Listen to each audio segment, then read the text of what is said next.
শিকাৰ কামতে লাগি আছোঁ, দৌৰি ফুৰিছোঁ এইকেইদিন। আকৌ কালি আকৌ আমাৰ মানে গোটেই গুৱাহাটীত পষ্টাৰিং আছে ৰাতি। চ' কালি আকৌ ৰাতি ওলাব লাগিব। আজি মই খালি বঙাইগাঁও যাম ইয়াৰ পৰা কামত, তাৰপৰা আকৌ গুৱাহাটী যাম। হল নাইতো শুনিছোঁ মই কথাটো, এটা হল লাগে আছিলোঁ নলবাৰীৰ নিচিনা এখন টাউনত, আৰু ৰঙিয়াত আছে, ৰঙিয়াতকৈ সৰু জেগা তাতে আছে। গতিকে ইয়াত এটা নহয় দুটামান হল হ'ব লাগে আচলতে।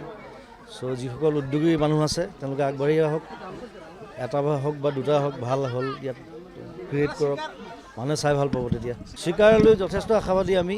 এখন ডাঙৰ চিনেমা, প্ৰথম অসমীয়া চিনেমা বাহিৰত শ্বুটিং কৰা লণ্ডন, আৰু এইকেইদিন আমি প্ৰায় 10-12 দিন চিকাৰ কামতে দৌৰি ফুৰিছোঁ বিভিন্ন জেগাত। চ' সকলোৱে আহিব, সকলোকে আহ্বান জনাইছোঁ চিকাৰ চাবৰ কাৰণে।